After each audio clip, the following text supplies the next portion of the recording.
এই ভাষাটা আল্লাহ রাব্বুল আলামিনের কি দান এবং বাংলা ভাষায় মুসলমানদের কি অবদান, এ বিষয়ের উপরে সংক্ষিপ্ত কিছু ধারণা আপনাদের কাছে উপস্থাপন করার জন্য চেষ্টা করব।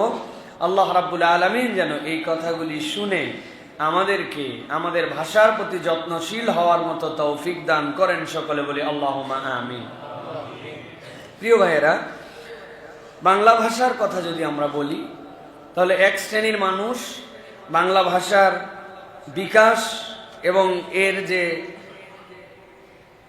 আমাদের কাছে সামগ্রিকভাবে উপস্থাপন, এই উপস্থাপনের ক্ষেত্রে মুসলমানদের অবদান বা মুসলমানদের ক্ষেত্রে আল্লাহ রাব্বুল আলামিনের পক্ষ থেকে তাদের যে মেধা মননের ব্যবহার এবং প্রয়োগ ছিল, এটিকে তারা অস্বীকার করে। এমনকি এক সময় তো যারা বাঙালি আর মুসলমান এই দুটাকে সম্পূর্ণ আলাদা করে ফেলা হয়েছিল। শরৎচন্দ্রের বইয়ের মধ্যে এরকম বর্ণনা আছে, সেটি আপনাদের সামনে উপস্থাপন করব। তিনি বলেছেন, একটা মাঠে কিছু বাঙালি আর মুসলমানরা খেলাধুলা করছে, অথচ দুইজনই পাশাপাশি, বাঙালি আলাদা জাত, মুসলমান আলাদা জাত, তারা এই পর্যন্ত এটাকে আলাদা করেছিলেন।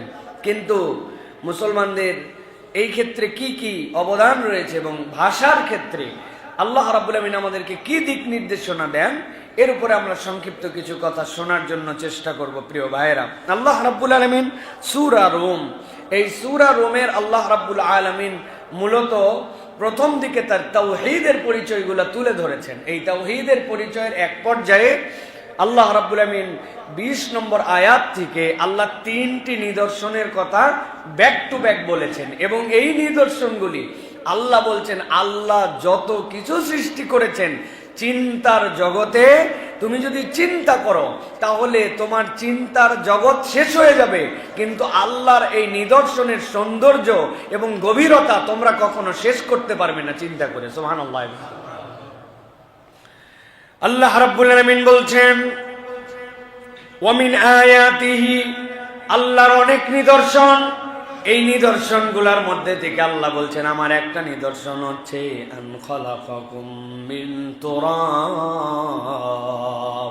আল্লাহ বলছেন, তোমাদের আদি সৃষ্টিকে আমি রব্বুল আলামিন মানুষ থেকে সৃষ্টি করেছি।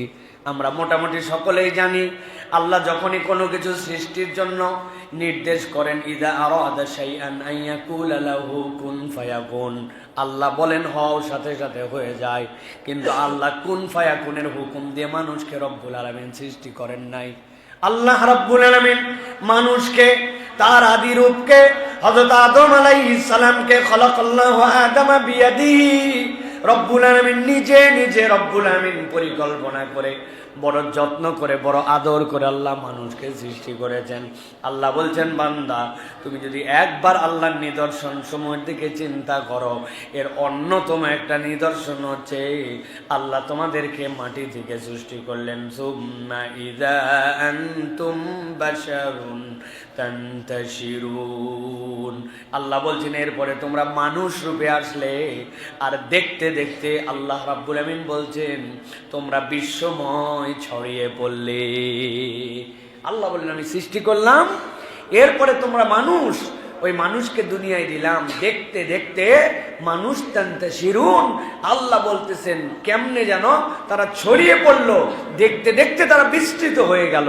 আল্লাহ রাব্বুল আমিন বলছেন তুমি যদি এর দিকে গভীর করে তাকাও, যাকে আমি মাটি থেকে সৃষ্টি করলাম, এরপরে আমি রাব্বুল আমিন মানুষ রূপে তাকে প্রেরণ করলাম, আর সে বিস্তীর্ণ জায়গায় ছড়িয়ে পড়লো। আল্লাহ বলছেন এটা আল্লাহ রাব্বুল আলামিনের নিদর্শন সমূহের মধ্যে থেকে অন্যতম নিদর্শন। সুবহানাল্লাহ।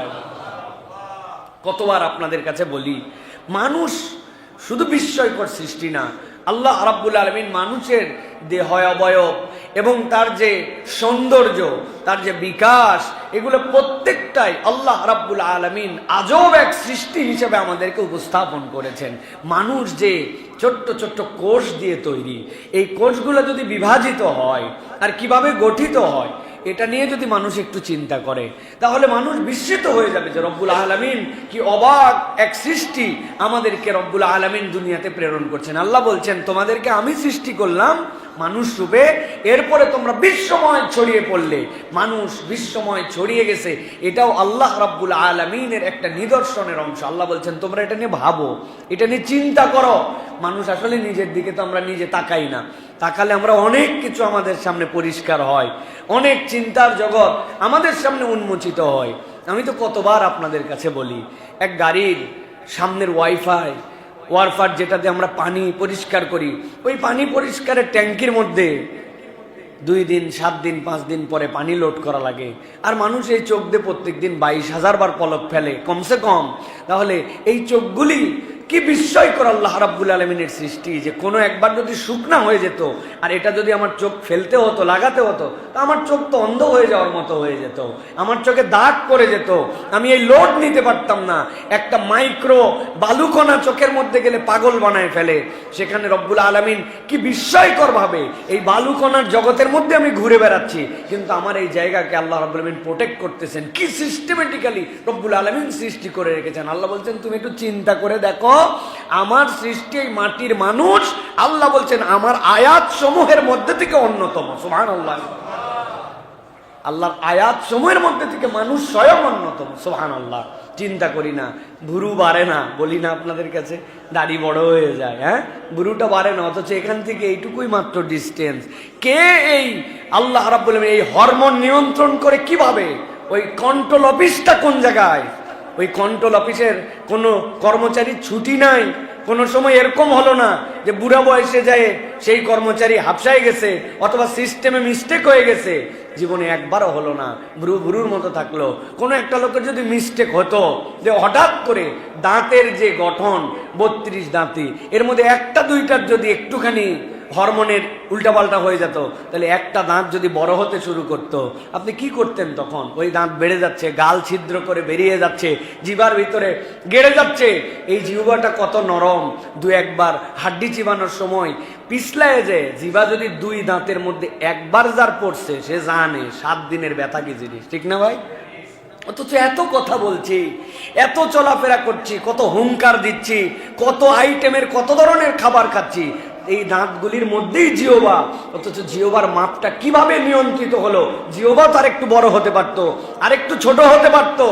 আল্লাহ বলতেছেন তুমি তো চিন্তা করো না, চিন্তা করলে দেখতে তুমি স্বয়ং বিস্ময়, আল্লাহর সৃষ্টিতে তুমি স্বয়ং বিস্ময়। সুবহানাল্লাহ, মানুষকে আল্লাহ রাব্বুল আলামিন স্বয়ং বিস্ময় আপনাকে আমাকে দান করেছেন। আমি আমার মাকে ডাক্তারের কাছে নিয়ে গেছিলাম, আম্মার চোখের পাওয়ার অনেক, তো ডাক্তার আম্মার চোখের পাওয়ার খুব ডিফারেন্ট একটা পাওয়ার, তার উপরে ডানে একরকম, নিচে একরকম, কাছে একরকম, দূরে একরকম, এটা ডিস্কই তার অন্যরকম, 4 রকম।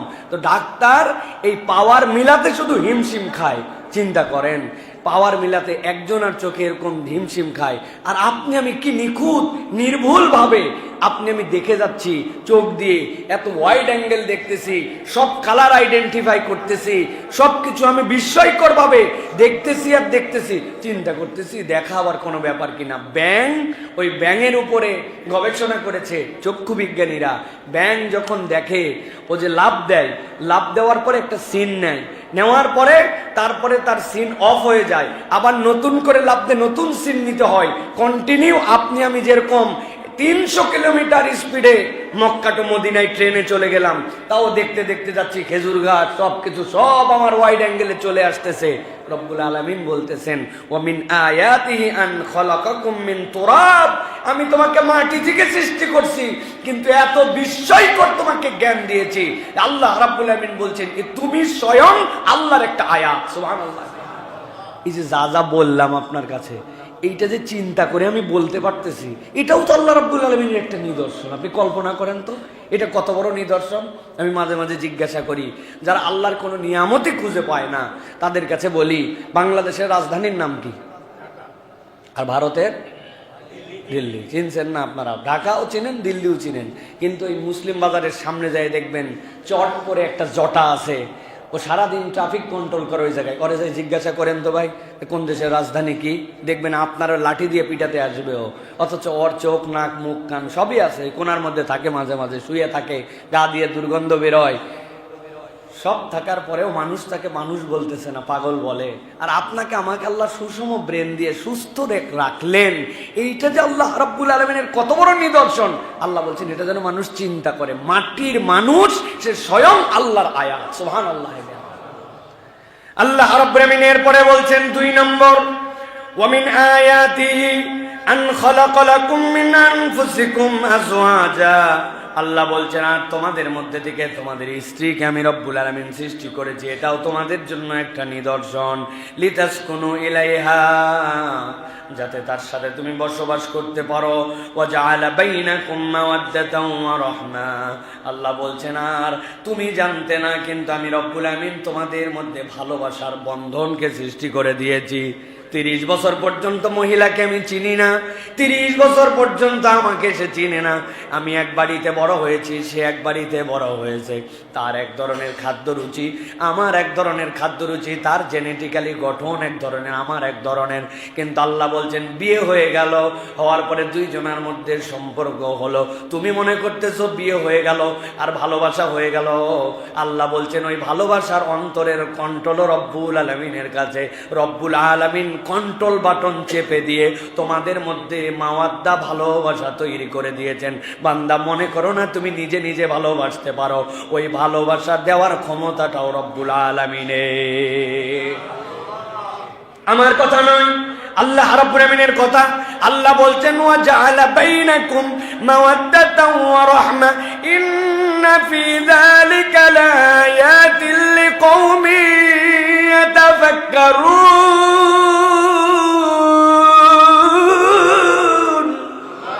আল্লাহ বলছেন দুনিয়ার মানুষ, আমি রব্বুল আলামিন তোমার জন্য বললাম, তোমাকে যে নিদর্শন দিলাম, তোমাদের মধ্যে যে ভালোবাসা পয়দা করে দিলাম, যৌবনের ভালোবাসা না হয়ে যৌবিক চাহিদা আছে, এই জন্য ভালোবাসা।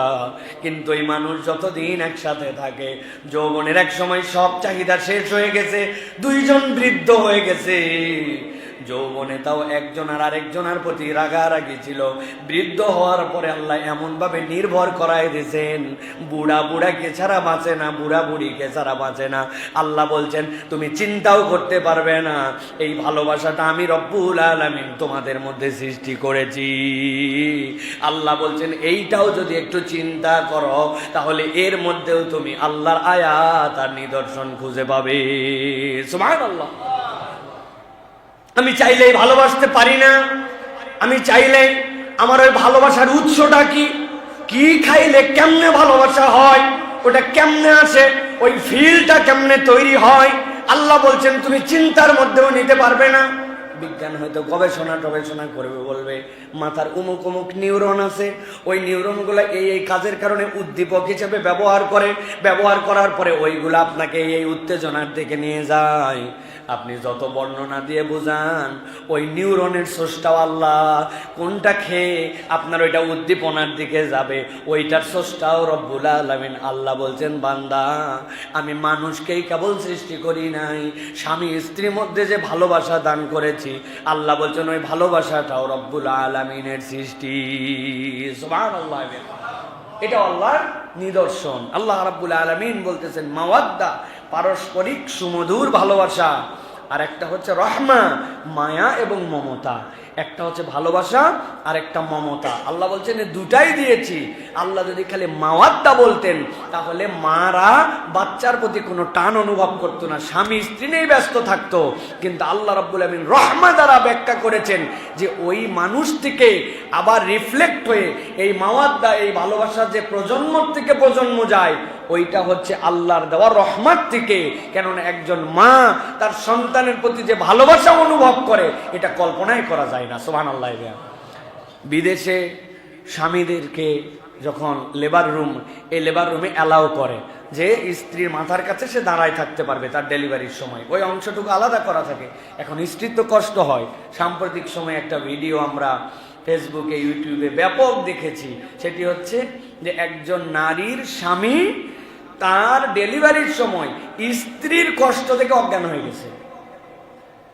স্ত্রীর কষ্ট দেখে অজ্ঞান হয়ে গেছে, আর স্ত্রী তার সন্তান প্রসবের সাথে সাথে আল্লাহ রাব্বুল আমিন তার ওই সন্তান দেখার সাথে সাথে আল্লাহ এমন তার মধ্যে ভালোবাসার আধিক্য দেন যে সে তার যাবতীয় কষ্টই ভুলে যায়। তো ওই স্ত্রী ওই সন্তান হওয়ার পরে এরপরে একটা সেলফি তুলছে যে ওর স্বামী বাচ্চা হয়েছে বউয়ের, কিন্তু স্বামী হয়ে গেছে অজ্ঞান। সে একটা সেলফি তুলে স্মৃতিতে রাখছে যে দেখেন আমার হয়েছে বাচ্চা, আর আমার কষ্ট থেকে আমার স্বামী অসুস্থ হয়ে গেছে, অজ্ঞান হয়ে গেছে। অথচ মেয়ের কষ্ট আপনি 1000 বার যদি ওই জায়গায় দাঁড় করায় কোনো ছেলেকে রাখেন, অনুভব করতে পারবে? পারবে? অসম্ভব ব্যাপার। অথচ আল্লাহ রাব্বুল আলামিন ওই রহমা, মাওয়াদ্দা আর রহমা, আল্লাহ বলছেন তোমাদের মধ্যে যেরকম ভালোবাসা আল্লাহ রাব্বুল আলামিন দিয়েছেন, ঠিক একই রকম মায়া আর মমতা দিয়েছেন। ওই মায়া আর মমতার বন্ধন আর ভালোবাসা এই সবগুলা মিলায়া আল্লাহ বলছেন এটাও আল্লাহর দেওয়া তোমাদের একটা নিদর্শন। সুবহানাল্লাহ। আদম আলাইহিস সালামের ব্যাপারে আল্লাহ বলেছেন খুব চমৎকার করে, পড়ে দেখবেন আপনারা, সূরা আরাফ 189 নম্বর আয়াত। আল্লাহ রাব্বুল আলামিন চমৎকার করে বলেছেন, ওয়াল্লাযী খালাকাকুম মিন নাফসিন ওয়াহিদা ওয়া জাআলা মিনহা যাওজাহা লিয়াসকুনা ইলাইহা। আল্লাহ বলতেছেন তিনি তোমাদেরকে সৃষ্টি করলেন এক আত্মা থেকে, এরপরে আল্লাহ বলতেছেন তার স্ত্রীকে সৃষ্টি করলেন যাতে তারা একসাথে বসবাস করতে পারে। আল্লাহ বলছেন ফালাম্মা তাগাশাহা, আল্লাহ রাব্বুল আমিন বলছেন এরপরে যখন তারা একজন আরেকজনের উপর আচ্ছাদিত হলো, আল্লাহ রাব্বুল বলছেন হামালাত হামলান খাফিয়া, এরপরে তার পেটের মধ্যে একটা সন্তান গেল। হালকা অনুভব করলো যে তার পেটে কি যেন একটা পরিবর্তন হয়েছে, খাফিয়া। আল্লাহ বলছেন এটা সূক্ষ্ম পরিবর্তন হয়ে গেল। আল্লাহ এরপরে বলছেন ফামাররাত বিহি, এইটা নিয়ে হাওয়া আলাইহিস সালাম চলাফেরা করেন, তার পেটের মধ্যে কি জানি হয়েছে অনুভব করেন। কিন্তু আল্লাহ বলতেছেন ফালাম্মা আসকালাত, কিন্তু যখন আস্তে আস্তে পেট বড় হয়ে গেল উনি বুঝতে পারলেন যে এর ভিতরে আলাদা কিছু একটা আছে, কিন্তু তারাই তো প্রথম সৃষ্টি, উনার তার অভিজ্ঞতা নাই। আল্লাহ রাব্বুল আমিন বর্ণনা করতেছেন ফালাম্মা আসকালাত, যখন এইটা ভারী হয়ে গেল দুইজন মিলে আল্লাহর কাছে বলল দাআওয়াল্লাহ, আল্লাহর কাছে দোয়া করতে শুরু করলো। কি করলো? বলতেছে রব্বাহুমা, দোয়া করলো যার দুইজনেরই রব আল্লাহ। তারা বলতে শুরু করলো লা ইন আতাইতানা সলিহান লানাকুনান্না মিনাশ শাকিরিন। আল্লাহ আমাদের মনে হচ্ছে আমাদের উত্তর প্রজন্মের কিছু হাওয়ার মাধ্যম দিয়ে আসতেছে, আল্লাহ তুমি যদি আমাদেরকে নেককার কিছু দাও তাহলে আমরা তোমার শুকরগুজার হতে পারবো। সুবহানাল্লাহ। এই যে অনুভূতি, এই যে মানুষ সৃষ্টি, আল্লাহ রাব্বুল আমিন কি চমৎকার করে বর্ণনা করেছেন। আল্লাহ বলছেন এইগুলা তোমাদের জন্য নিদর্শন। তুমি একবার কল্পনাই করলে না যে তুমি পেটের মধ্যে চলে আসলে, তোমাকে কোন রব কি অসীম প্রক্রিয়ায় তোমাকে বড় করলেন, কেমনে সব হয়ে গেল। আমার তো একটু কল্পনার মধ্যেও চিন্তা করলাম না আমরা যে কেমনে এই বাচ্চা বড় হলো, কেমনে তার মাথা হলো, মাথার হাড্ডি মাথায় হয়ে গেল। একটা বাচ্চার মিস্টেক করে জিহ্বাটা হাড্ডি নিয়ে বের হলো না, হলো ভাই এরকম একটা, একজনের ভুল করে এরকম হবে না যে হাড্ডি উপর দিয়ে গোস্ত ভিতর দিয়ে, কত কিছুই তো মিস্টেক হয় দুনিয়াতে, কিন্তু এরকম তো মিস্টেক হলো না। রব্বুল আলামিন বলতেছেন এইটা তোমার আল্লাহর পক্ষ থেকে নিদর্শন, তুমি কল্পনাই করতে পারছো না। কোনো একটা বাচ্চার ঠোঁট তো জোড়া লেগে বের হলো না, যে ভুল করে অনেক সময় আমরা দেখি না যে খাতার পাতা একটা উল্টাতে গেছে, কিরে উল্টে না কেন, 2 পাতার জোড়া লেগে আছে, তখন স্কেল ঢুকায় কাটা লাগে। জীবনে কাটেন নাই না? জীবনে একটা বাচ্চার এরকম ঠোঁট জোড়া লেগে বের হলো না যে ভুল হয়ে গেছে, ঠোঁটটা তার জোড়া। কোটি কোটি বাচ্চা আসতেছে পৃথিবীর দুনিয়ায়। আল্লাহ বলতেছেন এটা তোমার রবের নিদর্শন, তুমি কল্পনাই করতে পারবে না তোমার রব তোমাকে নিদর্শন দান করলেন। সুবহানাল্লাহি ওয়া বিহামদিহি।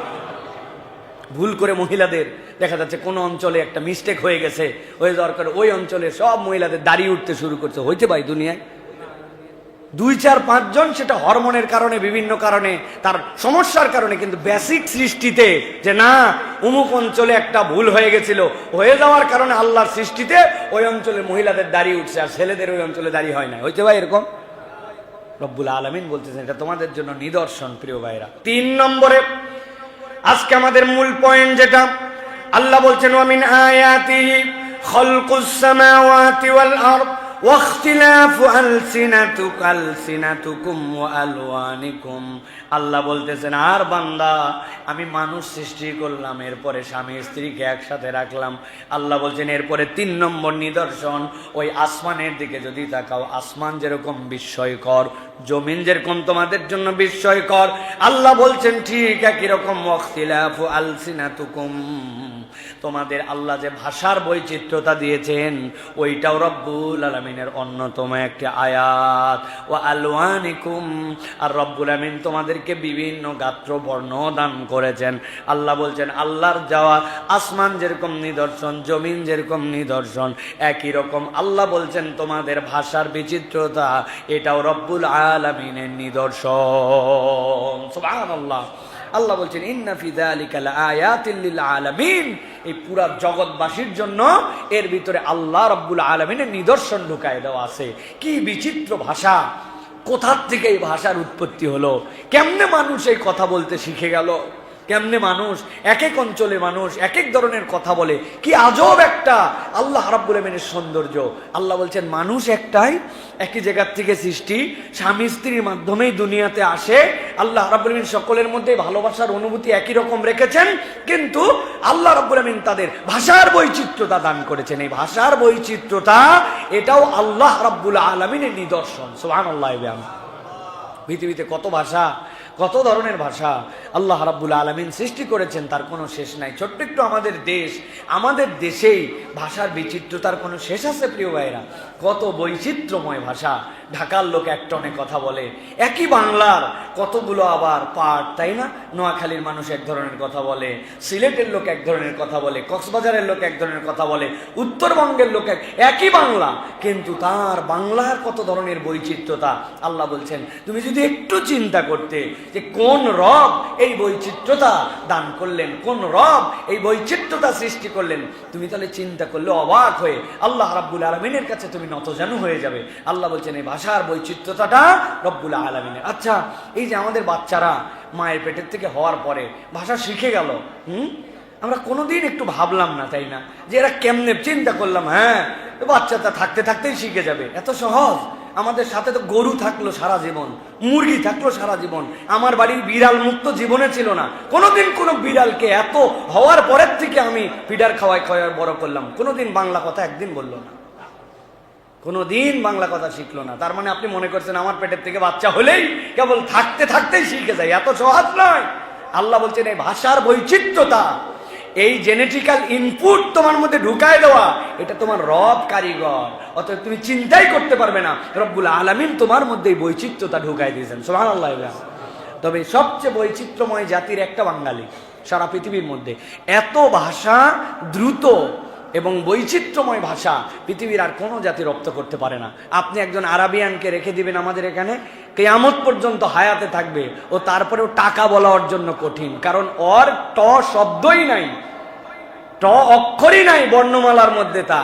কিন্তু একজন বাঙালি দেখবেন এমন ভাবে আরবি কথা বলে, ও কথা শুনলে ঘাবড়ায় যাবে মানুষজন যে আরব না অনারব। শাইখ আহমদুল্লাহ আছেন আমাদের, উনার সাথে মক্কার ইমামদের সাথে, মুয়াজ্জিনদের সাথে আমরা দেখা করতে গেছি, সৌজন্য সাক্ষাৎ। শায়েখ যেভাবে আরবি বলেন, তো ওই মক্কার লোকেরা অনেকক্ষণ ওনার জিজ্ঞাসা করছে যে আসলে আপনি কোন দেশ থেকে? ওরা প্রথম দিকে ভাবছে ইনি বোধহয় সৌদি আরব থেকে। হ্যাঁ, তো আল্লাহ রাব্বুল আলামিন এক একজনকে এক এক ধরনের যোগ্যতা দান করেন। বাঙালি তার মধ্যে খুব অনন্য একটা যোগ্যতার জাতি। আল্লাহ বলছেন এই মানুষগুলাকে আমি ভাষার বিচিত্রতা দান করেছি, কালের বিচিত্রতা দান করেছি, উচ্চারণের বিচিত্র দান করেছি, নারী পুরুষের বয়স এবং স্তরের ভিন্নতা দান করেছি। আল্লাহ বলছেন সবগুলি রব্বুল আলামিনের নিদর্শন। সুবহানাল্লাহ। আমি গেলে মনে করলাম ভরভরায় বলতে শিখে গেলাম আমি, হ্যাঁ আমার যোগ্যতায় আমি বলতেছি। এত সহজ নয় প্রিয় ভাইরা, এটা আল্লাহ রাব্বুল আলামিনের দেওয়া বান্দার প্রতি আল্লাহর অনুগ্রহ প্রিয় ভাইরা। এতএব এই যে ভাষার বিচিত্রতা, ভাষার সৌন্দর্য, এইগুলো রব্বুল আলামিনের নিয়ামত। এটা না বুঝলেও বিপদ। এটা যদি একজনের বলি আরেকজনের গালি, আমরা বলি না ভাই, একজনের বলি আরেকজনের গালি। আপনাদের কাছে এর আগে একবার গল্প শুনিয়েছিলাম মনে হয়, যে এক চাইনিজের সাথে এক বাঙালির বিরাট বন্ধুত্ব হয়েছে। এত বন্ধুত্ব দুইজনার, কিন্তু দুইজনের ভাষা বোঝে না, খালি ইশারায় কথাবার্তা বলে। তো ওই বন্ধু একবার শুনছে, চাইনিজ বন্ধু, সে ভীষণ অসুস্থ, মৃত্যু সজ্জায়, আইসিইউতে। চিন্তা করছে এতদিনের বন্ধুত্ব, অন্তত আখেরি দর্শনটা দেখি অন্তত পক্ষে তাকে। তো তার কাছে গেছে, যাওয়ার পরে দেখছে যে তার নাক দিয়ে অক্সিজেন দেওয়া, বিরাট খারাপ অবস্থা, মুমূর্ষ অবস্থা চাইনিজ। তো চাইনিজটা ওর দিকে পথ করে তাকায় আছে, তাকায়া ওর দিকে দেখলো যে এতক্ষণ কোনো কথাই বলে না, কিন্তু ওর সামনে যেই গেছে, যাওয়ার পরে বলছে লিংকাই ওয়াং কি গুয়ান, লিংকাই ওয়াং কি গুয়ান, লিংকাই ওয়াং কি গুয়ান বলে ওই লোক মরে গেছে। এখন এই বাঙালি ঘাবড়াই গেছে, হায় হায় এতদিন মরল না, কিন্তু এই আমি গেলাম, যাওয়ার পরে মরে গেল। ওর তো বুকে ব্যথা, আরো ব্যথা। বাইরে এসে বলছে, ভাই কি যে দুঃখ আমার। বলে কি দুঃখ? বলে আমি যাওয়ার পরে 3 বার চিৎকার করে করে একটা কথা বলে আমার বন্ধুটা মরে গেল। একজন বলছে কি বলছে বলতো? ওই বলছে কি বলছে? লিঙ্কাই ওয়াংকি গুয়ান। বলছে কি বললো? ঠিক করে বল। বলছে লিঙ্কাই ওয়াংকি গুয়ান। বলতেছে হাই হাই কি সাংঘাতিক। বলছে কি বলছে ভাই? বলছে কি বলছে মানে, তুই যখন ওর সামনে গেছিস, ওর নাকের মধ্যে নল অক্সিজেনের দেওয়া ছিল, তুই নলের উপর দাঁড়াইছিস, ওই বলছে অক্সিজেনের নলের তে সরে দাঁড়া, আর তুই কান্নাকাটি করে ওর মরা দেখে আছিস। মারছিস তো তুই, ভাষা বুঝিস নাই তুই, অক্সিজেনের পাইপের উপর উঠে তুই ওর অক্সিজেন বন্ধ করে ফেলাইছিস। তো এই যে ভাষার বিচিত্রতা আমি বুঝি না, আরেকজনেরটা বুঝে। আল্লাহ বলছেন এটা তোমার নিজের পারফরমেন্স নয়, রব্বুল আলামিন এই বৈচিত্র্যতা তোমার মধ্যে ঢুকাই দিয়েছেন। সুবহানাল্লাহ। এটা আল্লাহর দেওয়া নিয়ামত আমাদের জন্য। প্রিয় ভাইরা, আল্লাহ কোরআনুল কারীমের মধ্যেও বলেছেন, আর রহমানু আল্লামাল কোরআন খলাকাল ইনসান আল্লামাহুল বায়ান। বান্দাকে আমি যত নিয়ামত দিয়েছি, এর মধ্যে অন্যতম নিয়ামত হচ্ছে আমি তাকে জবান দিয়েছি, আমি তাকে কথা বলার যোগ্যতা দান করেছি। সুবহানাল্লাহি বিহামদিহি। আল্লাহ রাব্বুল আলামিন কোরআনুল কারীমের মধ্যে বলেছেন, আলাম নাজআল লাহু আইনাইন ওয়া লিসানান ওয়া শাফাতাইন ওয়া হাদাইনাহুন নাজদাইন। আল্লাহ বলছেন বান্দাকে তাকায় দেখে না, আমি তাকে একটা জিহ্বা দিয়েছি, 2টা ঠোঁট দিয়েছি। আল্লাহ রাব্বুল আলামিন বলছেন, আর আমি রব্বুল আলামিন তাকে এইগুলা আমার পক্ষ থেকে নিদর্শন দান করেছি, হাদাইনাহুন নাজদাইন। মুফাসসিররা 2 ধরনের ব্যাখ্যা করেছেন। আমাদের কথা বলার সবচেয়ে বড় এলিমেন্টস হচ্ছে ঠোঁট আর জিহ্বা। এই জিহ্বার ঠোঁট কখনো একজনের প্রতি আরেকজন বিট্রে করে না। পৃথিবীর সব পরিশ্রম সবকিছু আপনার বিট্রে করে। মাঝে মাঝে ঘড়ি চলতে চলতে ব্যাটারি ফুরায় যায়, ঘড়ি ফ্যান চলতে চলতে রেগুলেটর নষ্ট হয়ে যায়, কয়েল নষ্ট হয়ে যায়, এসি চলতে চলতে জ্যাম হয়ে যায়, কিন্তু আমার জিহ্বা আর আমার ঠোঁট কখনো বিট্রে করলো না। রব্বুল আলামিন বলছেন এগুলো আমি তোমার জন্য দান করেছি। হাদাইনাহুন নাজদাইন। একদল মুফাসসির ব্যাখ্যা করছেন, আল্লাহ রাব্বুল আলামিন মূলত জিহ্বার ঠোঁট দ্বারা ভিন্ন আরেকটি হেদায়েতের কথা বলেছেন। কি হেদায়েত?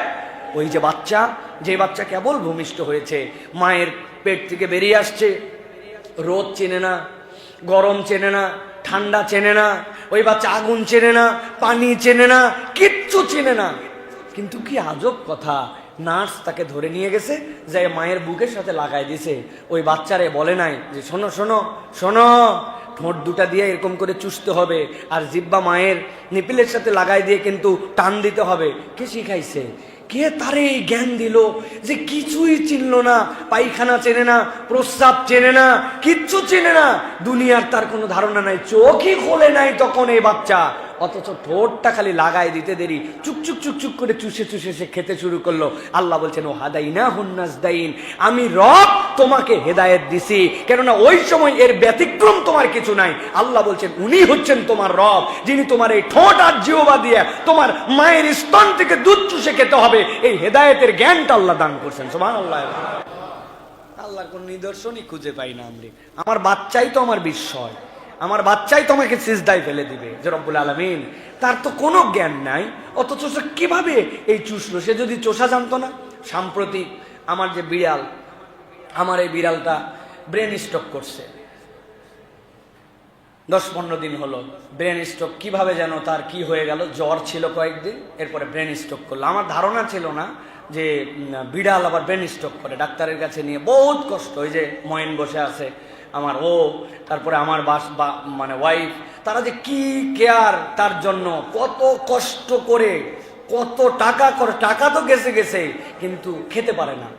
সে তার ব্রেন স্ট্রোক করার পর সে ভুলে গেছে তার মেমোরি থেকে যে কেমনে খেতে হয়। তাকে স্যুপ বানায় মুখে দিলেও এটা যে গিলতে হবে, তার তো একটা সফটওয়্যার থাকবে ব্রেনের মধ্যে যে মুখে দিলাম গিলে ফেলবে, সে গিলা ভুলে গেছে, এক চোখে দেখতে পায় না, ঘাড় বাঁকা হয়ে গেছে, সে আর কেমনে খেতে হয় এটা জানে না। তো আমরা আল্লাহর কাছে গেলে দোয়া করতেছি, আল্লাহ যে ও যেন খাবারটা খেতে পারে, এই জ্ঞানটা জানি তার মধ্যে চলে আসে। বাকিটুকু দেখা যাবে যে সে চিবায় খেতে হয়, খাদ্য মুখের সামনে আছে, ওর খিদা লাগছে, চিল্লায় যাচ্ছে ও, কিন্তু ও খেতে হবে কিভাবে ভুলে গেছে।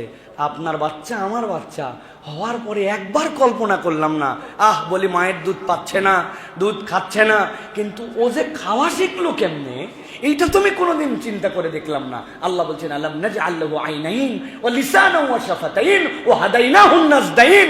নজদ মানে মায়ের 2টা স্তন, যেটা আল্লাহ রাব্বুল আলামিন দুধ দিয়ে পুষ্ট করে দিয়েছেন, আল্লাহ বলছেন স্তনের দিকে হেদায়েত দিছি, ও কান্দে মানে এখন হেদায়েতের দিকে যেতে চায়। মায়ের বুক তার হেদায়েতের স্থল, ওখানে পৌঁছালে সে ঠান্ডা হয়ে যায়। সুবহানাল্লাহ।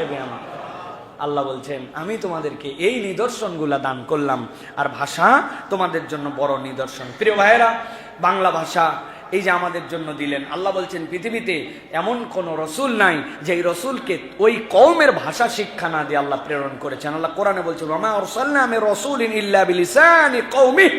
সূরা ইব্রাহিমের মধ্যে আল্লাহ বিস্তারিত আলোচনা করেছেন। সূরা ইব্রাহিমের 4 নম্বর আয়াত থেকে আল্লাহ বলছেন পৃথিবীতে এমন কোন পয়গম্বর নাই যেই পয়গম্বরকে তার স্থানীয় ভাষা দিয়ে আল্লাহ প্রেরণ করেন নাই।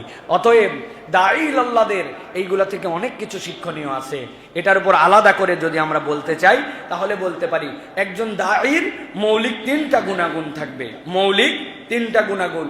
তার মাতৃভাষায় তিনি পারদর্শী হবেন। 2 নম্বর, তার মাতৃভাষায় পারদর্শী হওয়ার পরে তিনি বিশুদ্ধ ভাষায় কথা বলার জন্য চেষ্টা করবেন। তার আঞ্চলিক, তার মাতৃভাষা, তার এলাকার ভাষা থাকবে, কিন্তু দাঈর বৈশিষ্ট্য হবে তিনি বিশুদ্ধ ভাষায় কথা বলার জন্য চেষ্টা করবেন। 3 নম্বরে, শব্দ চয়নে দাঈরা সবসময় সতর্ক হবেন। নবী করিম সাল্লাল্লাহু আলাইহি সাল্লামের কাছে একদল লোক এসে বলেছিল যে মুহাম্মদ সাল্লাল্লাহু আলাইহি সাল্লামকে ঘর থেকে বের করার জন্য, ডাক দেওয়ার জন্য, অথবা রাসূলুল্লাহ সাল্লাল্লাহু আলাইহি সাল্লামকে বলছে আপনি দেখেন আল্লাহ রাব্বুল আলামিন কোরআনুল কারীমের মধ্যে আয়াত অবতীর্ণ করেছেন ওয়ালা তাকুলু রাইনা ওয়া কুলু উনজুরনা। খবরদার আমার হাবিবের ব্যাপারে রাইনা বলো না, বলো যে উনজুরনা। একটা শব্দ ছোট্ট, অথচ রাসূল সাল্লাল্লাহু আলাইহি ওয়াসাল্লামের শানে সেটার ব্যবহারের ক্ষেত্রেও আল্লাহ তার কওমকে সতর্ক করে দিয়েছেন। অতএব দাঈল আল্লাহ যিনি হবেন অথবা আল্লাহর পথে যারা ডাকবেন তারা মাতৃভাষায় সবচেয়ে বেশি পারদর্শী হবেন। আমরা অনেকে মনে করি মাতৃভাষা চর্চা করা, আমাদের ভাষা চর্চা করা এটা শরীয়ী দৃষ্টিভঙ্গিতে কেমন না। সব সময় একটা কথা মনে রাখবেন, আমার ওস্তাদ আব্দুল্লাহ জাহাঙ্গীর রাহিমাহুল্লাহ খুব চমৎকার করে কথাটি বলতেন। তিনি বলতেন ভাষার কোনো ধর্ম নাই, ধর্মীয় ভাষা আছে। কি বলছি? ভাষার কোনো ধর্ম নাই, ধর্মীয় ভাষা আছে। সব সময় এটা মনে রাখবেন। সকল ভাষা আল্লাহ রাব্বুল আলামিনের সৃষ্টি। হিব্রু ইহুদিদের ধর্মীয় ভাষা, কিন্তু ভাষা স্বয়ং কোনো ধর্ম ফলো করে না। আরবি পৃথিবীর অনেকেই বলে, মুসলমানরা এটা ধর্মীয় ভাষা ব্যবহার করে, কিন্তু ভাষার স্বয়ং ধর্ম নাই, ধর্মীয় ভাষা আছে। মুসলমানদের ধর্মীয় ভাষা আরবি, ইহুদিদের ধর্মীয় ভাষা হিব্রু, কিন্তু আমেরিকানদের তাদের হচ্ছে, খ্রিস্টানদের তাদের ভাষা তারা বলতেছে ইংলিশ, কিন্তু এইটা ভাষার ধর্ম নাই, ধর্মীয় ভাষা। এই হিসাবে কোন ভাষা চর্চা করায় ইসলামে কোনো আপত্তি নাই, তবে সবচেয়ে বেশি যে যে ভাষার মানুষ ওই ভাষায় সে পারদর্শী হবে, সুন্দর করে কথা বলতে শিখবে, সুন্দর করে দাওয়াত দিতে শিখবে, এটা হচ্ছে ইসলামের দাবি। প্রিয় ভাইয়েরা, বাংলা ভাষার বিকাশে মুসলমানদের অবদান কম নয়। বিশেষ করে মুসলিম শাসনামলে সুলতানগণ যারা ছিলেন এই অঞ্চলে, তারা ভাষা শিক্ষায় চরমভাবে তারা গুরুত্ব দিয়েছিলেন। পরবর্তীকালে কিছু হিন্দু বাংলাকে ভাষা হিসাবে, বাঙালি মানে হিন্দু, এটা তারা বানায় ফেলেছিল, এটা তাদের কালচার ছিল, কিন্তু এটা মুসলমানদের আপেক্ষিক কালচার ছিল না, হিন্দুরা এটা বানাইছে যে বাংলা হচ্ছে হিন্দুদের ভাষা। প্রিয় ভাইয়েরা, শরৎচন্দ্র যেটা বলেছে আপনাদের কাছে, তিনি লিখেছেন খেলাধুলা হবে বাঙালি ও মুসলমান ছেলেদের মাঝে। তার মানে বাঙালি মানে আলাদা এক জাত, মুসলমান মানে আরেক জাত। মুসলমান সে বাংলা বলবে না, তাদের এরকম একটা টেন্ডেন্সি দাঁড় করিয়েছিল। প্রিয় ভাইরা, কিছু বোকা গোছের মুসলমানও ভাবতো এতে দেবদেবীর নাম আছে, অতএব এত দেবদেবীর নাম থাকলে এটা আবার আমাদের ভাষা কেমনে হয়। অতএব এটা তাদের ভুল ধারণা ছিল। ইসলাম আগমনের পূর্বে মুশরিকদের, পৌত্তলিকদের ভাষা কি ছিল? আরবি ছিল না ভাই। মুশরিকরা লাতুজ্জামানাতের কাছে কোন ভাষায় যে ডাকতো, তাদের কাছে যেয়ে তো ওই আরবিতেই ডাকতো। এখন আল্লাহ যদি বলতেন আরবিতে লাতুজ্জামানাতকে ডাকা হয়, অতএব এটা পৌত্তলিকদের দেবদেবীর ভাষা, অতএব এটাকে ত্যাগ করো। আল্লাহ রাব্বুল আলামিন কি তাই করেছেন? বরং আল্লাহ রাব্বুল আলামিন তো উল্টো রাসূলুল্লাহ সাল্লাল্লাহু আলাইহি ওয়াসাল্লামকে সবচেয়ে ফাসিহ, সবচেয়ে বালিগ, সবচেয়ে বেশি বিশুদ্ধ ভাষায় আরবিতেই প্রেরণ করেছেন। অতএব যারা বলে অমুক অমুক শব্দ, অমুক অমুক বা বাংলা ভাষার ব্যবহার এটা মুসলমানদের শব্দ নয়, এটা আমাদের ভুল। বরং আমরা বলবো ওই বাংলা ভাষার একটা শব্দ আমরা কারো হাতে লিজ দিব না, কাউকে ছেড়ে দিব না, ওটা আমাদের নিজের শব্দ, নিজের ভাষা, আল্লাহর সৃষ্টি। অতএব এইটার দাবিদার আমরাও, ঠিক কিনা? এটা আমাদেরকে মনে রাখতে হবে প্রিয় ভাইরা। উর্দু সংস্কৃত ভাষা থেকে উদ্ভূত, কিন্তু মুসলমানরা সবাই এটার বহুল ব্যবহার করেছে। এই হিসাবে এইটা আমরা বলি যে আমাদের ইসলামের কাছাকাছি বা সংস্কৃতির অবিচ্ছেদ্য অংশ হয়েছে। কিন্তু উর্দু ভাষার উৎস তো সংস্কৃতি থেকে, তাহলে সংস্কৃতির থেকে উৎস যদি হয়, তাহলে একই উৎস থেকে বাংলার উদ্ভূত হয়েছে, একই উৎস থেকে হিন্দির উদ্ভব হয়েছে। তাহলে আমি যদি সংস্কৃতি থেকে উদ্ভব হওয়ার পরে উর্দুকে নিতে পারি, তাহলে আমার বাংলা নিতে সমস্যা কোথায় প্রিয় ভাইরা? আমাদের খুব দুঃখজনক, আরবির অনুবাদ আমরা প্রথমে উর্দু করি, উর্দুর পরে এরপরে আমরা ফার্সি করি, তারপরে আমরা বাংলা করি। এটা আসলে আমাদের জন্য অনেক ক্ষেত্রেই দিন বোঝা এবং আমাদের দিন বোঝার ক্ষেত্রে বোঝা হয়ে দাঁড়াইছে আমাদের জন্য। হ্যাঁ, এক সময় অনেক অনুবাদ কম ছিল, এখন আলহামদুলিল্লাহ উলামায়ে কেরাম অনেক এগিয়ে এসেছেন। অতএব আলেমদেরকে বাংলা ভাষার চর্চা করা আমাদের জন্য খুবই গুরুত্বপূর্ণ। এবার একটা ছোট্ট ইতিহাস আপনাদের কাছে বলে রাখতে চাই। 1918 সালে প্রথম বিশ্বযুদ্ধ সমাপ্তির প্রেক্ষাপটে ইংরেজদের দেওয়া ওয়াদা মোতাবেক ভারতকে তারা বলেছিল, আমরা আপনাদেরকে স্বরাজ দিয়ে দেব। আপনারা যেহেতু আমাদের ফেভারে হয়ে যুদ্ধ করেছেন, যুদ্ধ এখন শেষ হয়েছে, চুক্তি হচ্ছে যে আমরা যদি যুদ্ধে জয়ী হই আপনাদেরকে স্বরাজ দিয়ে দেব। এই স্বরাজ দেওয়ার জন্য ভারতে যে প্রধান রাজনৈতিক যে ইস্যু হয়ে দাঁড়ায় সেটা হচ্ছে যে ভারতের স্বাধীন যদি হয়, স্বাধীন ভারতের ভাষা কি হবে, যেটাকে আমরা যদি দেখি তাহলে লিঙ্গুয়া ফ্রাঙ্কা, এটা নিয়ে ব্যাপক আলোচনা হয়। আপনারা শুনলে অবাক হবেন, লিঙ্গুয়া ফ্রাঙ্কা, স্বরাজ দেওয়ার পরে স্বাধীন ভারতের ভাষার যে বর্ণনা, ওই বর্ণনায় যখন প্রস্তাবনা দেওয়া হয়, ওই প্রস্তাবনায় আমাদের রবীন্দ্রনাথ ঠাকুর, যাকে আমরা বিশ্বকবি বলি, আসলে তিনি ভারতের কবি, বিশ্বকবি যাকে আমরা বলি, এই বিশ্বকবি রবীন্দ্রনাথ ঠাকুর তখন তিনি প্রস্তাব দিয়েছিলেন, কবিগুরু যাকে বলি, যে হয় লিঙ্গুয়া ফ্রাঙ্কা হবে ইংরেজি, না হয় হবে হিন্দি।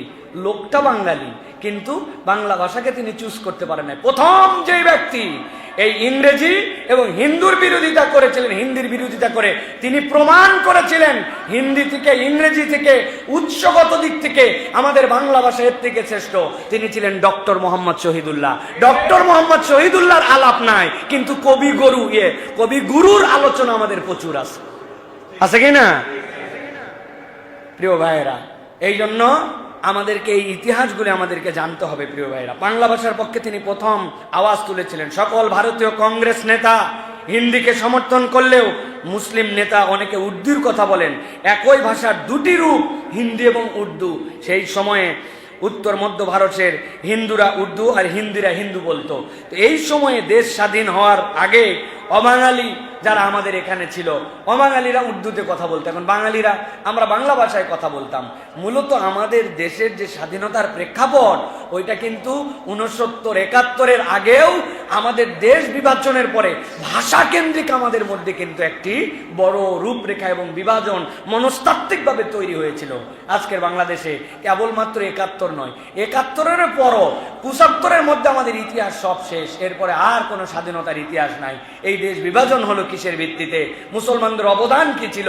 লিঙ্গুয়া ফ্রাঙ্কার পক্ষে প্রথম কথা কারা বলেছিল? মুসলমানদের পক্ষে কিভাবে দাঁড়িয়েছিল?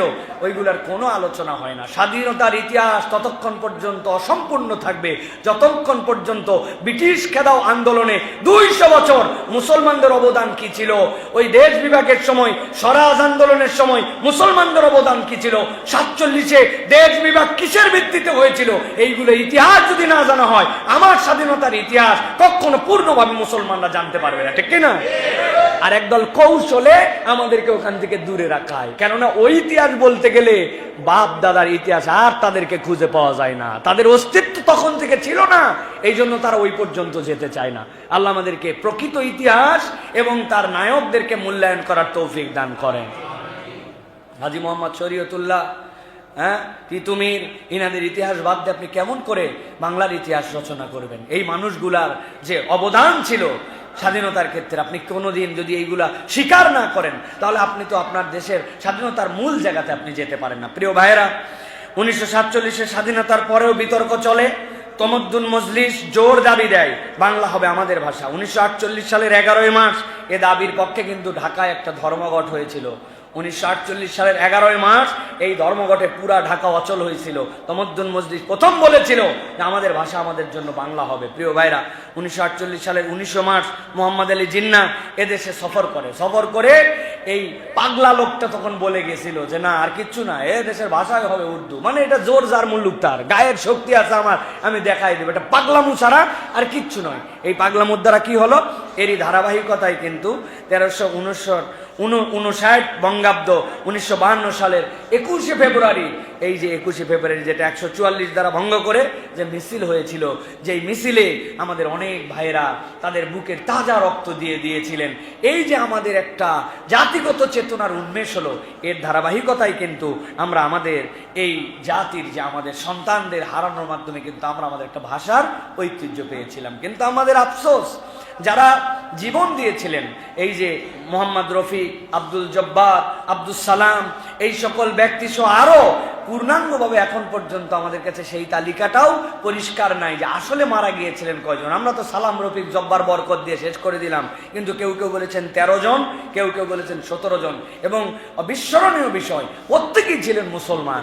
এখন যারা শহীদ হয়ে গেলেন, আমরা তাদের জন্য শহীদ একটা মিনার বানালাম, মিনার বানানোর পর সেখানে যাই রাত 12টা 1 মিনিটে ফুল দিলাম, সেখানে দাঁড়ায় দাঁড়ায় আমরা খানিকক্ষণ নীরবতা পালন করলাম। মুসলমানদের ইমানি চেতনায় বলেন যে কোনো জায়গায় দাঁড়ায় নীরব হয়ে গেলে, অথবা কোনো জায়গায় ফুল দিলে, অথবা কোনো জায়গায় মোমবাতি দিলে, এইগুলা না একটা বাঙালি কালচার, এইগুলা না আমাদের ধর্মীয় কালচার, না আমাদের বাপদাদার পক্ষ থেকে ঐতিহ্যবাহী কালচার। আমাদের ঐতিহ্য অনেক কিছুই আছে, কিন্তু এইগুলো একটা ঐতিহ্য না, প্রত্যেকে বুর্জোয়া সব ঐতিহ্য নিয়ে আমরা মনে করতেছি শহীদদের জন্য এটা করণীয় না। শহীদদের জন্য যদি করণীয় কিছু করতে হয়, তাহলে বাংলাকে সামগ্রিকভাবে সব জায়গায় ছড়িয়ে দিতে হবে, তাদের জন্য দোয়া করতে হবে, তাদের নামে প্রতিষ্ঠান করতে হবে, তাদেরকে স্মরণ করে আল্লাহ রাব্বুল আলামিনের কাছে তাদের কবরগুলি জিয়ারত করে তাদের জন্য দোয়া করতে হবে। এইটা করলে না লাভ হয়। এখন ইট কাতরের পাথর 3টা দাঁড় করায়া আপনি রাত 12টা 1 মিনিট ওখানে নীরব হয়ে গেলেন 1 মিনিট, এ না বৈজ্ঞানিক সূত্রে মিলে, না আপনার ব্রেনের সূত্রে মিলে, না আপনার সাংস্কৃতিক সূত্রে মিলে, কোনোটাতেই মিলে না। আপনি এটা হাঁকাও কাজ করে এটার নাম দিয়েছেন স্মরণ। করেন, আপনার যদি মন চায় আপনি করেন, আপনি বোধ যদি না নেন আপনি করেন, কিন্তু আমরা যারা মুসলমান, আমাদের ভাইয়ের যারা রক্ত দিয়েছেন, তাদের প্রতি যদি শ্রদ্ধাশীল হতে হয়, অন্তত তাদের জন্য দোয়া করতে হবে। তাদের ইসালে সোয়াবের নিয়তে, তাদের আর ওয়াহতে যেন এই সোয়াব পৌঁছায় যায়। তারা আমাদের এই ভাষার জন্য যে কথা বলে গিয়েছেন, তাদের কাছে যেন আল্লাহ রাব্বুল আলামিন তাদের ভুল ভ্রান্তি ক্ষমা করে দেন, এই দোয়াটা অন্তত আমাদের করতে হবে। পারবো তো ইনশাআল্লাহ? পারবো তো ইনশাআল্লাহ? আর এই সকল যে কাজের কোনো ভিত্তি নাই, যেগুলা কাজ কিচ্ছু নেই, এইগুলার যদি আপনি আবার বলেন, তাহলে আবার হুজুরদেরকে ট্যাগ লাগাই দিবে, এই হুজুরেরা সব ব্যাকডেটেড হুজুর, ইনারা সামাজিকতার কিচ্ছু বোঝে না, ইনারা চেতনার কিচ্ছু বোঝে না। এই জাতিকে চেতনার ট্যাবলেট খাওয়ায় 50 বছর নানান জন ব্যবহার করেছে। এখন সত্য কথা বলার সময় আসছে, যা সত্য সেই সত্য প্রকাশ করতে হবে, ঠিক কিনা? একদল লোক এইগুলার থেকে আমাদেরকে নানান, তারা 3 বার পুরা কোরআন মজিদ পড়েছে, পড়ে তিনি বলতেছে আপনারা চুপ করে যান, ব্যাককল শব্দ চয়নে আমার নবীর বিপক্ষে তুমি কথা বলো, শব্দ চয়নের নামে কবিতার কবির কথা বলার দ্বারা তুমি উল্টাপাল্টা কথা বলো। আমরা বলতে চাই, সেটা কবির কথা হোক, দার্শনিকের কথা হোক, পৃথিবীর শ্রেষ্ঠ লোকের কথা হোক, তোমাদের ভাষায় বুদ্ধিজীবীর কথা হোক, আমার নবীর শানে এরকম একটা শব্দ চয়নে যদি বেয়াদবি হয়, মুসলমান ওইটাকে সহ্য করবে না। তুমি যাই হও না কেন, আমার নবীর ইজ্জতের আগে কোনো কিচ্ছু নাই, ঠিক না? রাখাল রাহা, তুমি কিসের রাখাল রাহা? তুমি নিজের নাম পর্যন্ত বিকৃত করেছো। সাজ্জাদুল ইসলাম নাম তুমি গ্রহণ করতে তোমার কষ্ট লাগে, তুমি রাখাল নাম দিছো, রাহা নাম দিছো। মুসলমানদের পাঠ্যপুস্তক নির্বাচনের জন্য দায়িত্ব নিয়েছো, আবার ভণ্ডামি করে নবী করিম সাল্লাল্লাহু আলাইহি ওয়াসাল্লামের বিপক্ষের বিভিন্ন স্ট্যাটাসকে উমুক কবির তুমুক কবির ভাষ্য বলে, স্যাটায়ার বলে তুমি চালাবে, আর মুসলমান চুপ করে থাকবে। এত সোজা নয়। এই আহাম্মুক, মূর্খ, মুনাফিক, এই অযোগ্য, অথর্ব এই লোককে এই জায়গা থেকে সরাতে হবে, ঠিক না? দেশ স্টেবল থাক, এই দেশ গঠনমূলকভাবে চলুক, আমরা এই দেশকে অশান্ত করতে চাই না, কিন্তু আমার নবীর ইজ্জতের প্রশ্নে দেশ তো দূরের কথা, পৃথিবীর কাউকে তোয়াক্কা আমরা করবো না, ঠিক না? আমার নবীর ইজ্জতে তুমি বেয়াদবের মতো কথা বলো, কথা বলে আবার বলে তোমরা তো কিছু বুঝো না, তোমরা চুপ করো। আমি কোরআন মজিদ 3 বার পুরা খতম করি। তুমি কি 3 বার খতম করছো? সামনে আসো, আসার পরে দেখি না তোমার কাছে জিজ্ঞাসা করি খতম করে তুমি কি বুঝলে। মুরুক্ষ হলে তো এরকমই মুরুক্ষ হয়, পড়ার পরেও অর্থ বোঝে না। ওর নাম হচ্ছে মূল মূর্খামি, ঠিক কিনা? আপনাকে বলছিলাম না, বাপ বলছে ছাদের থেকে যে আদলা ইটগুলো আছে, ইটগুলা নিচে ফেলে দিবি, তবে ফেলার সময় কিন্তু খেয়াল করে ফেলবি, মানুষ দেখে ফেলবি। ও তো ছাদের থেকে যা ইট নিচে ফেলছে, মানুষ টার্গেট করে করে সবগুলা ফেলাইছে। বাপ কি বলছিল যে মানুষ টার্গেট করে ফেলাতে? কিন্তু বলদ বুঝছে কি? বলদ বুঝছে যে ওর বাপ বলছে যে মানুষ দেখে ফেলতে। ও বলছে বাবা মানুষ দেখা মানে মানুষের মাথায় যেন না পড়ে। আর ও বুঝে নিচ্ছে মানুষ দেখা মানে মানুষ দেখে দেখে ফেলো। তো তুমি কোরআন পড়ছো 3 বার, কিন্তু এটা তুমি কিচ্ছু বুঝো নাই। ওইটা পরে আরো গাফেল হয়েছো, কেননা ওস্তাদ দিয়ে পড়তে হয়, তুমি নিজে নিজেই ওস্তাদ হয়ে গেছো, ঠিক কিনা? তুমি বুঝবা কি? এই জন্য আমরা বলতে চাই, খবরদার, আল্লাহ নবীর ইজ্জত নিয়ে কেউ যদি কোন রকম কথা বলে, এই দেশে কোনো কালে ছাড় দেওয়া ছিল না, কিয়ামত পর্যন্ত মুসলমানরা ছাড় দিবে না, ঠিক না? মনে রাখবা, প্রত্যেকটা শব্দ তোমাদের সব মেনে নিতে রাজি আছি। আমার নবীর ইজ্জত, আমার নবীর শানের সাথে কোনো বেয়াদবি, গোস্তাকি সহ্য করা হবে না। কিসের দেশ স্থিতিশীল অস্থিতিশীল? দেশ গোল্লায় যা, আমার নবীর ইজ্জতের আগে দেশ না, মনে রাখো। আমার নবীর ইজ্জত আগে, তারপরে দেশ। প্রিয় ভাইয়েরা, আমরা এই জন্য দেখতে পাই রাসূলুল্লাহ সাল্লাল্লাহু আলাইহি ওয়াসাল্লাম ভাষা শিক্ষায় গুরুত্ব দিয়েছেন। হযরত যায়েদ ইবনে সাবিত রাদিয়াল্লাহু তাআলা বলেন, নবীজি আমাকে ডাক দিলেন, ডাক দিয়ে বললেন, যায়েদ তুমি একটু হিব্রু ভাষা শিখো, আমি তোমার জন্য দোয়া করছি। নবী বললেন, আমি জানতে চাই যে তারা কি বলে আর কি লেখে হিব্রুতে।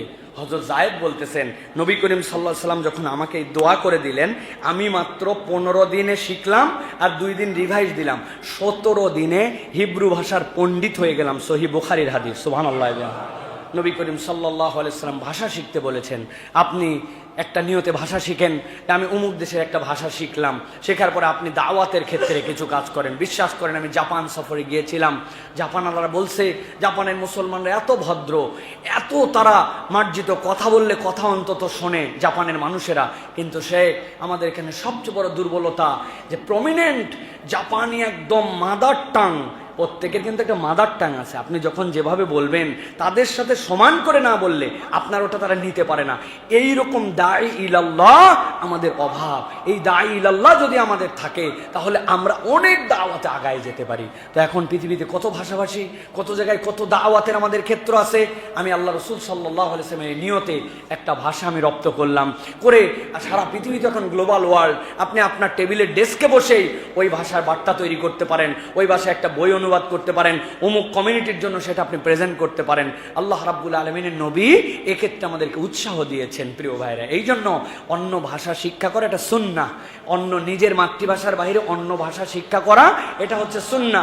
বিশুদ্ধ ভাষায় কথা বলা সুন্নাহ, শব্দ চয়নে সতর্ক থাকা সুন্নাহ। প্রত্যেক যে জাতির কওমের মানুষ ওই কওম অনুযায়ী তার ভাষায় কথা বলা এবং দাওয়াত উপস্থাপন করা এটা আল্লাহ রাব্বুল আলামিনের নির্দেশনা। অতএব যে কোনো ভাষা শেখার ক্ষেত্রে আমাদের কোনো ব্যারিয়ার নাই, বাধা নাই। প্রিয় ভাইরা, আল্লাহ রাব্বুল আলামিন আমাদেরকে বোঝার তৌফিক দান করুন।